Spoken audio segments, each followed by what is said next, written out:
ఓం శ్రీ గణేశాయ నమః. శ్రీమాత్రే నమః.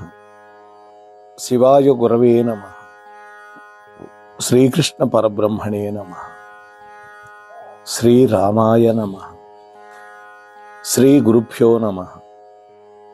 ఆపదాం అపహర్తారం దాతారం సర్వసంపదాం లోకాభిరామం శ్రీరామం భూయో భూయో నమామ్యహం. మోహనవాణి వీక్షకులందరికీ కూడా ముందుగా నా యొక్క సాధువాదాలు. గత 2 రోజులుగా మనం యుద్ధకాండలో ఉన్నటువంటి శ్రీరామ పట్టాభిషేక వైభవాన్ని చెప్పుకుంటున్నాం. నిన్నటి రోజున భరతుడు సుగ్రీవుడి యొక్క పట్టాభిషేకం కోసం సమస్త నదీ నదముల యొక్క సముద్రముల యొక్క జలములు తీసుకురావడం కోసం సుగ్రీవుడిని కోరుకున్నాడు. అప్పుడు సుగ్రీవుడు వానరోత్తములందరినీ పిలిపించాడు. రేపు తెల్లవారే లోపల ఈ సువర్ణ కలశాలలో సమస్త నదీ నదాల యొక్క సముద్రాల జలాలు తీసుకురండి, మీకోసం నిరీక్షిస్తూ ఉంటాను అన్నప్పుడు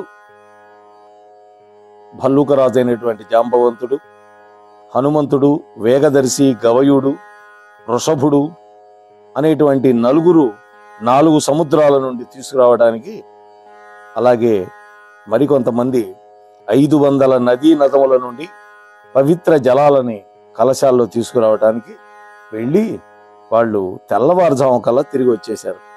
అంత వేగంగా వెళ్ళారు. సుషేణుడు అనేటువంటి వాడు తూర్పు సముద్రం నుండి నీళ్లు తెచ్చాడు. వృషభుడు దక్షిణ సముద్రం నుంచి, గవయుడు పశ్చిమ సముద్రం నుంచి, నలుడు ఉత్తర సముద్రం నుంచి నీళ్లు తీసుకొని వచ్చారు. అంటే సముద్రాలలో నుంచి జలం తెస్తే ఆ సముద్రంలో నదీ జలాలు కూడా కలిసే ఉంటాయి అనే విషయం మనం మర్చిపోకూడదు. ఎందుకని? నదీనాం సాగరో గచ్చతి అని కదా శాస్త్రం చెప్పింది. ఆ విధంగా వెంటనే శత్రుఘ్నుడు కూడా మంత్రులతో కలిసి రాముడి యొక్క పట్టాభిషేకానికి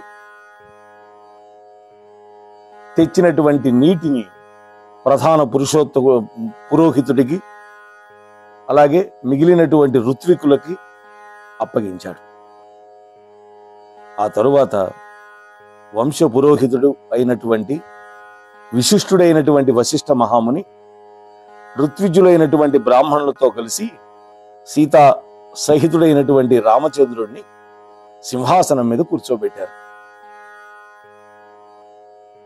ఆ సింహాసనం ఇక్ష్వాకు కాలం నుంచి అనూచానంగా వస్తూ ఉన్నది.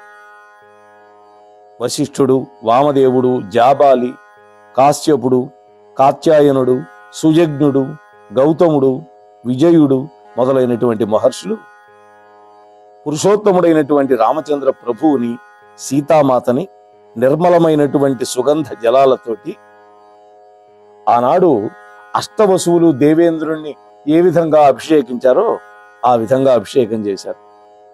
ఆ తర్వాత ఋత్విజులైనటువంటి బ్రాహ్మణులు, కన్యామణులు, మంత్రులు, యోధులు, పురప్రముఖులు అందరితో కలిసి వశిష్ఠాది మహర్షులు పరమ సంతోషంతో ఆ ప్రభువుకి వేదమంత్రపూర్వకంగా అభిషేకం జరిపించారు. ఇంకా వాళ్ళు ఆకాశంలో నిలబడి ఉన్నటువంటి దేవతల చేత, గంధర్వుల చేత, కిన్నెర కింపురుషాదుల చేత, 4 దిక్పాలకుల చేత, అక్కడికి వచ్చినటువంటి ఇతర దేవతల అందరి చేత కూడా అనేకమైనటువంటి ఓషధి రసాలతో కలిపినటువంటి జలంతో సీతారాములని అభిషేకం చేయించారు. పూర్వం బ్రహ్మదేవుడు రత్న ఖచ్చితమై కాంతులు విరజిమ్మేటటువంటి ఒక కిరీటాన్ని తయారు చేశాడు. దానితోటి వైవస్వత మనువుని అభిషేకం చేశాడు. ఆ తరువాత మనువంశంలో పుట్టినటువంటి రాజులందరూ క్రమంగా ఆ కిరీటంతోనే అభిషేకం పొందారు. రామ పట్టాభిషేకం కోసం ఏర్పాటు చేసినటువంటి సభా మందిరం బంగారంతో నిర్మాణం చేశారు. అమూల్యమైనటువంటి కాంతులు అనేటటువంటి అనేక రత్నాలతోటి పొదగబడి ఉన్నది. ఆ సభాభవనంలో అనేక రత్నాలచే పొదిగినటువంటి ఒక పీఠం మీద బ్రహ్మదేవుడి చేత వినిర్మితమైనటువంటి ఆ కిరీటం పెట్టబడింది. మహాత్ముడైనటువంటి వశిష్ఠుడు, ప్రముఖులైనటువంటి ఋత్విజులు ఆ కిరీటంతో ఇంకా అనేక విధాలైనటువంటి ఆభరణాలతోటి శ్రీరామచంద్రుడిని అలంకరించారు. శత్రుఘ్నుడు తెల్లటి ఛత్రం పట్టుకున్నాడు రాముడికి. సుగ్రీవుడు తెల్లటి వింజామరలతో సేవిస్తూ ఉన్నాడు ప్రభువుని. విభీషణుడు చంద్రుడు వంటి కాంతులతో ఉన్నటువంటి మరొక వింజామరను పట్టుకొని సంతోషంతో వీస్తూ ఉన్నాడు. ఆ తర్వాత దేవేంద్రుని యొక్క పనుపున వాయుదేవుడు వచ్చాడు. అక్కడికి సుందరమైన ఆకృతి ధరించి వచ్చాడు. 100 పద్మాలతో కలిసి మెరుస్తూ ఉన్నటువంటి బంగారపు మాలని, అనేక రకాలైన రత్నాలతోటి మణులతోటి శోభిల్లుతూ ఉన్నటువంటి ముత్యాల హారాలని ఆ రామచంద్ర ప్రభువుకి భక్తితో సమర్పించాడు వాయుదేవుడు. ఇక తన శుభ లక్షణాలతోటి పట్టాభిషేకానికి అర్హుడైనటువంటి ఆ రామచంద్రుడి యొక్క మహోత్సవ సమయంలో దేవతలు గంధర్వులు గానం చేశారు. అప్సరసలు నృత్యాలు చేశారు. భూమి పైరు పంటలతోటి కళకళలాడింది. చెట్లన్నీ కూడా పండ్లతో నిండి కనువిందు గావిస్తూ ఉన్నాయి.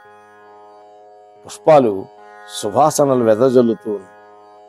ఆ పురుషోత్తముడు ముందుగా లక్షల సంఖ్యలో గుర్రాలని, పాడి ఆవులని, దూడలతో ఉన్నటువంటి గోవులని, 100ల కొద్దీ ఎద్దులని బ్రాహ్మణోత్తములకు దానం చేశాడు. ఇంకా రాముడు 30 కోట్ల బంగారు నాణేలు, అమూల్యమైనటువంటి ఆభరణాలని, వస్త్రాలని బ్రాహ్మణులకు పంచిచ్చాడు. ఆ ప్రభు సుగ్రీవుడికి మణులు పొదిగినటువంటి ఒక బంగారపు హారాన్ని బహుకరించాడు. 2 భుజకీర్తులను వాలికుమారుడైనటువంటి అంగదుడికి బహుమానంగా ఇచ్చాడు. మేలైన మణులతో కూడినటువంటి ఒక ముత్యాల హారాన్ని సీతాదేవికి ఇచ్చాడు. ఆ ఆభరణాన్ని చంద్రుని కిరణాల వలె మనోహరంగా ఉన్నది. ఆ తరువాత ఆ సీతామాత భర్త వైపు చూసింది. కళ్ళతోనే మాట్లాడుకుంటారు వాళ్ళు, మనలాగా నోళ్లతోటి పెద్ద పెద్దగా అరుచుకోవడం ఏముండదు. స్వచ్ఛములై దివ్యమైనటువంటి వస్త్రాలని, చక్కటి ఆభరణాలని మారుతికి కానుగ్గా ఇచ్చింది. ఆ తరువాత ఆ జానకీదేవి తన మెడలో ఉన్నటువంటి ఒక కంఠాభరణాన్ని తీసుకొని తన భర్తని, వానరులని పదే పదే చూస్తూ ఉన్నది. ఆమె మనసులోని భావాన్ని గ్రహించాడు రాముడు. ఓ సుందరి, సాటి లేని పౌరుషం, పరాక్రమం, ప్రతిభ మొదలైనటువంటి లక్షణాలను పూర్తిగా కలిగి నీ ఆదరమునకు పాత్రుడైనటువంటి ఉత్తముడికి ఈ హారాన్ని బహుకరించు అన్నాడు రాముడు. అప్పుడు ఆ తల్లి ఆ హారాన్ని వాయుసుతుడికి ఇచ్చింది. ఆ వాయుదేవుడు యొక్క కొడుకైనటువంటి హనుమ ఆ హారాన్ని వెంటనే తన మెడలో ధరించాడు. అప్పుడు ఎలా ఉన్నట్ట స్వామి స్వచ్ఛమైన మేఘంతో కూడినటువంటి పర్వతంలాగా విరాజిల్లుతూ ఉన్నాడు. ఇక్కడ కొంతమంది కొన్ని పిట్ట కథలు చెబుతూ ఉంటారు. సీతాదేవి ఇచ్చినటువంటి ఆ ముత్యాల హారాన్ని చేతిలో పట్టుకొని ఒక్కొక్క పూసని కురుకుతూ ఉన్నట్ట హనుమంతుడు.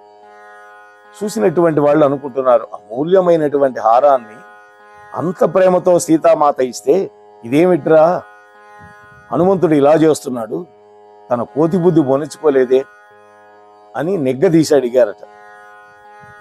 అప్పుడు హనుమంతుడు అన్నాడు, నిజమేను, విలువైన హారమేను. ఈ పూసల్లో నుంచి రామనామం ఏమైనా వినిపిస్తుందేమని నేను చూస్తున్నాను. ఒక్క పూసలో నుంచి కూడా రామ రామ రామ అనే శబ్దం రావటం లేదు. ఈ పూసలకు విలువే ఉంది, అందుకని కొరికి పడేస్తున్నాను అన్నాడు. వాళ్ళు అన్నారు, అంత గొప్పవాడివా నువ్వు, మరి నిరంతరము రామనామం చెప్పిస్తాం కదా నువ్వు, మరి నీ హృదయంలో రాముడున్నాడా అనగానే 2 చేతులు గోళ్ళని పట్టుకొని తన హృదయాన్ని చీల్చి చూపిస్తే అందులో సీతారాములు లక్ష్మణస్వామితో సహా దర్శనమిచ్చాడు అని పెద్దలు వ్యాఖ్యానిస్తారు.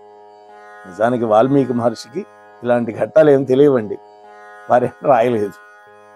ఏదో సందర్భం వచ్చింది కాబట్టి నేను కూడా మీతో మనవి చేస్తున్నా. ఆ తర్వాత రామచంద్ర ప్రభు మైందుడికి, ద్వివిధుడికి, నీలుడికి వాళ్ళ యొక్క అభిరుచులకు అనుగుణంగా వాళ్ళు కోరుకున్నవన్నీ కూడా బహుకరించాడు. వృద్ధులైనటువంటి వానరులని, ఇతర కపులను నూతన వస్త్రాలతోటి, ఆభరణాలతోటి తగిన విధంగా సత్కరించాడు రాముడు. ఆ తర్వాత రామచంద్రుడు విభీషణుణ్ణి, సుగ్రీవుడు, హనుమంతుడు, జాంబవంతుడు మొదలైనటువంటి వానర ప్రముఖులందరినీ కూడా వస్త్రాభరణాలతో పూజించాడు. ఆ వానర ప్రముఖులు అందరూ కూడా ప్రసన్న చిత్తులైపోయారు. తమ తమ స్థానాలకు వెళ్ళడానికి సిద్ధమయ్యారు. ఆ తరువాత ఆ కపివరులు అందరూ కూడా రాముడికి నమస్కారం చేసి వాళ్ళ ప్రభు అయినటువంటి సుగ్రీవుడి యొక్క అనుమతి పొంది కిష్కింధకు బయలుదేరారు. ఆ తరువాత సుగ్రీవుడు రామ పట్టాభిషేకాన్ని చూసి ఆనందపడి రాముడి చేత సత్కరింపబడి కిష్కింధకు వెళ్ళిపోయాడు. ఆ తర్వాత రాక్షసరాజైనటువంటి విభీషణుడు రాముడి నుండి తనివి తీరా సత్కారాలు అందుకొని ఇక్ష్వాకు ప్రభువుల యొక్క ఇలవేల్పులని గ్రహించాడు విగ్రహ రూపంలో. ఆ రంగనాథుడే ఇలవేల్పు ఇక్ష్వాకు వంశస్థులకి. ఆ తర్వాత తనకు ఆరాధ్య దైవమైన రామచంద్ర ప్రభువుని తన హృదయంలో నిలుపుకుని లంకా నగరానికి వెళ్ళిపోయాడు.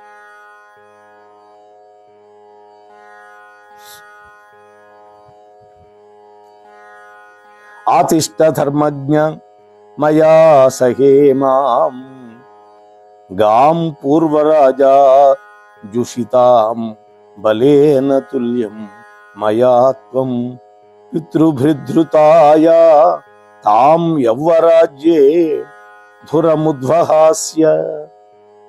అప్పుడు ఇది కూడా ఒక పరీక్షా ఘట్టమే.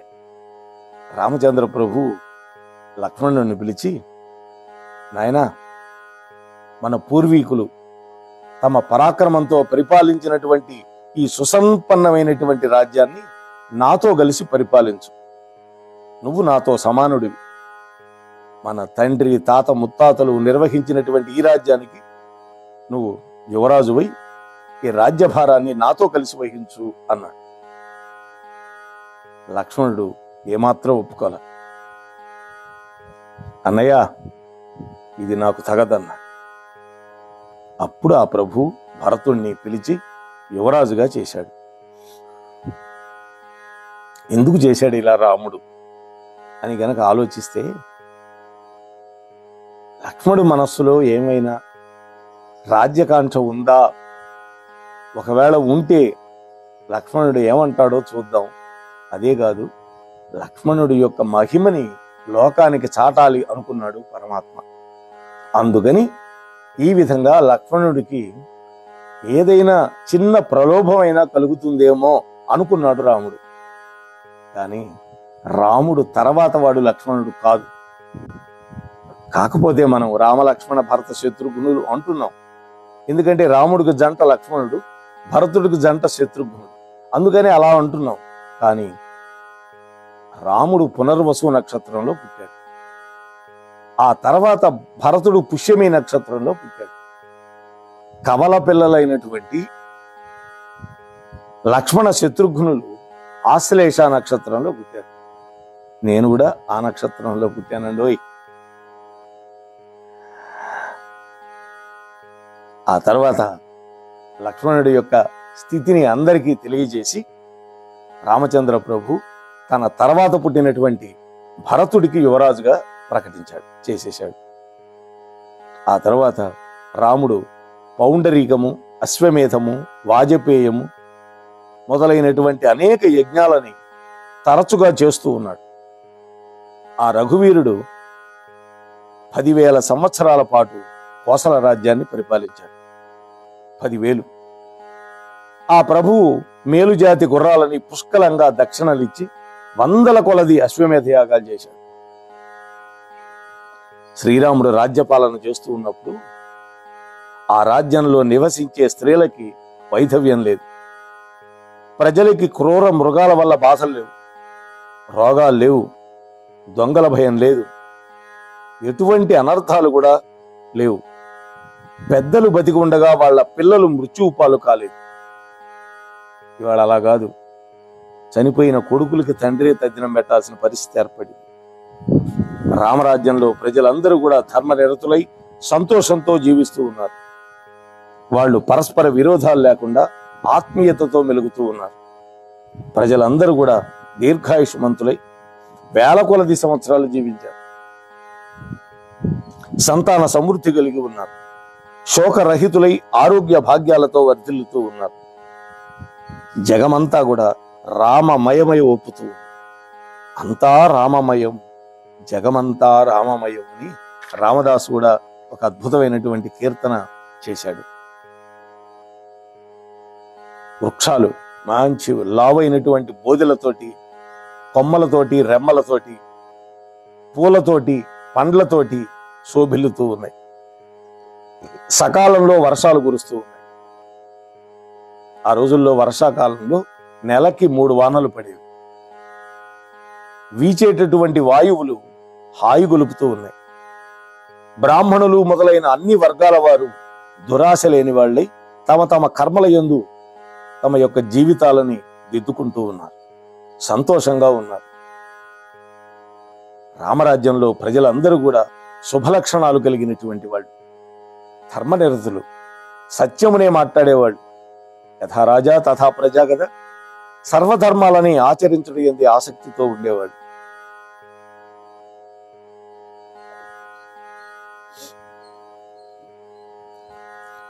దశవర్ష సహస్రాణి దశవర్ష శతాని చ భ్రాతృభిః సహితః శ్రీమాన్ రామో రాజ్యం అకారయత్. శ్రీరామచంద్ర ప్రభు తన సోదరులతో కలిసి 11,000 సంవత్సరాలు కోసల రాజ్యాన్ని పరిపాలించాడు. ఇది వాల్మీకి చెప్పినటువంటి ప్రమాణ శ్లోకం. ధన్యం యశస్యం ఆయుష్యం రాజ్ఞాంచ విజయావహం ఆది కావ్యం ఇదం ఫార్షం పురా వాల్మీకినా కృతం యః పఠేత్ శృణుయాల్లోకే నరః పాపాద్విముచ్యతే. 108వ శ్లోకం. వాల్మీకి మహర్షి రచించినటువంటి ఆది కావ్యమైన ఈ శ్రీమద్ రామాయణం శుభప్రదమైంది. ఆయురారోగ్యాలని, కీర్తి ప్రతిష్టలని పెంపొందిస్తుంది. ఈ గ్రంథాన్ని పఠించటం వల్ల రాజులకు విజయాన్ని చేకూరుస్తుంది. లోకంలో ఈ కావ్యాన్ని పఠించినటువంటి మానవులు, విన్నటువంటి మానవులు సమస్త పాపాల నుండి విముక్తులవుతారు. ఈ రామ పట్టాభిషేకాన్ని, ఈ ఘట్టాన్ని వినే వాళ్ళకి సంతానం కలుగుతుంది, సంపదలు పెరుగుతాయి. రాజులైతే శత్రువులను జయిస్తారు, ఈ భూమండలంలో వర్ధిల్లుతారు. ఈ కావ్యం విన్నటువంటి స్త్రీలు శ్రీరాముడు పుత్రుడులాగా, శ్రీరాముణ్ణి కొడుకుగా కన్నటువంటి కౌసల్యలాగా, లక్ష్మణ శత్రుఘ్నులను కన్న సుమిత్రలాగా, భరతుడి కారణంగా కైకేయిలాగా హాయిగా కలకాలం వర్ధిల్లుతారు. ఎంతటి పనినైనా అవలీలగా సాధించేటటువంటి ఈ శ్రీరాముడి యొక్క విజయాలని, ఆ ప్రభువు యొక్క వృత్తాంతాన్ని తెలియజేసేటటువంటి శ్రీమద్ రామాయణ గాథ విన్నవాళ్ళు దీర్ఘాయుష్మంతులవుతారు. ఈ మహాకావ్యాన్ని శ్రద్ధగా విన్నవాళ్ళు క్రోధాన్ని జయించిన వాళ్ళై దారిద్ర్య దుఃఖముల నుండి విముక్తులవుతారు. దీర్ఘకాలం బంధువులకు దూరమైనటువంటి వాళ్ళు మరలా వాళ్ళను కలుసుకుంటారు. శ్రీరాముడి యొక్క అనుగ్రహం వల్ల వాళ్ళు కోరిన కోరికలన్నీ కూడా నెరవేరుతాయి.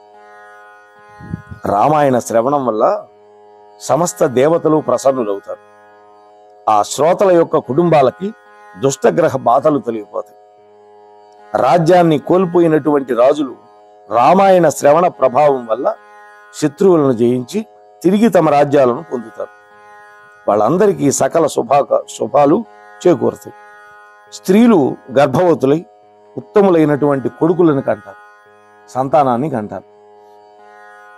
ప్రాచీనమైనటువంటి ఈ ఇతిహాసాన్ని భక్తి శ్రద్ధలతో పూజించి పఠించిన వాళ్ళకి పాపాలన్నీ పటాపంచలవుతాయి. వాళ్ళకి దీర్ఘమైనటువంటి ఆయురారోగ్యాలు కలుగుతాయి.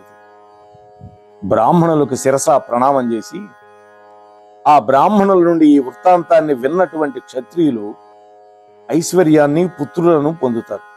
ఇందులో అనుమానం లేదు అన్నాడు 118వ శ్లోకంలో. శ్రీరాముడు సాక్షాత్తు సనాతనుడైనటువంటి శ్రీ మహావిష్ణువు యొక్క అవతారం కాబట్టి రామాయణాన్ని సంపూర్ణంగా విన్నటువంటి వాళ్ళకి, చదివినటువంటి వాళ్ళకి రాముడి యొక్క దివ్యానుగ్రహం సిద్ధిస్తుంది.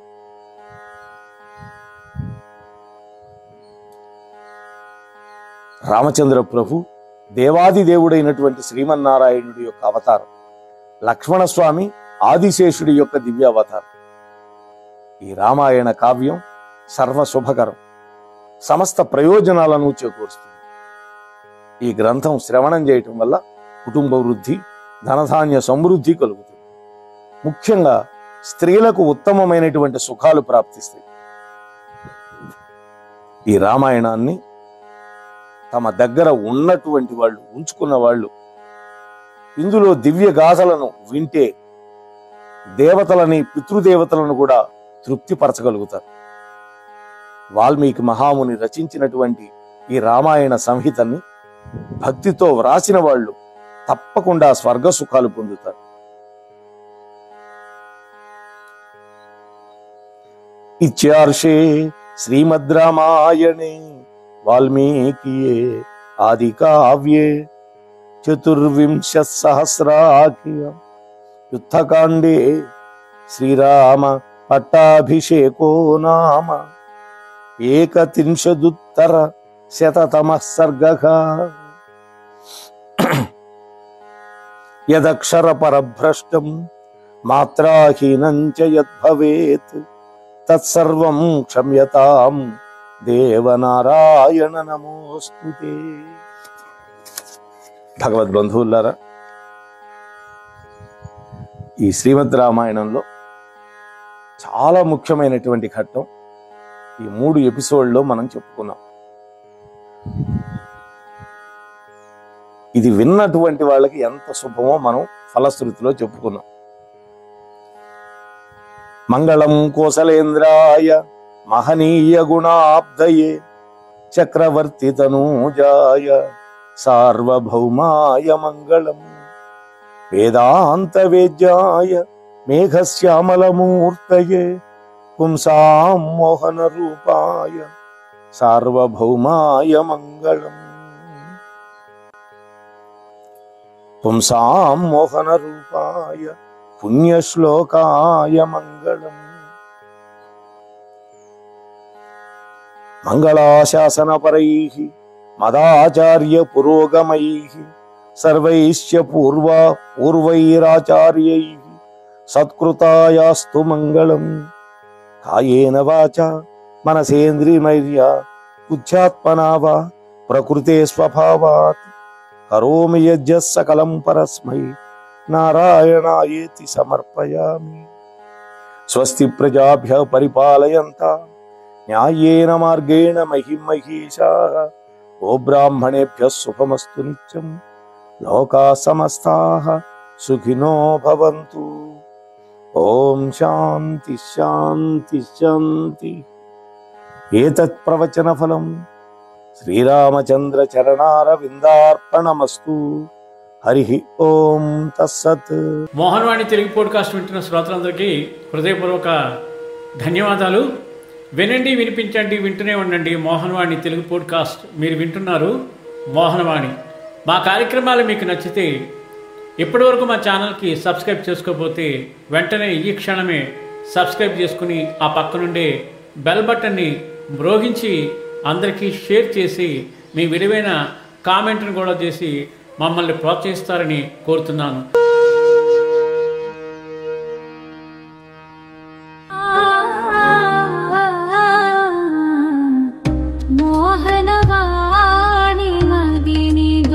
చే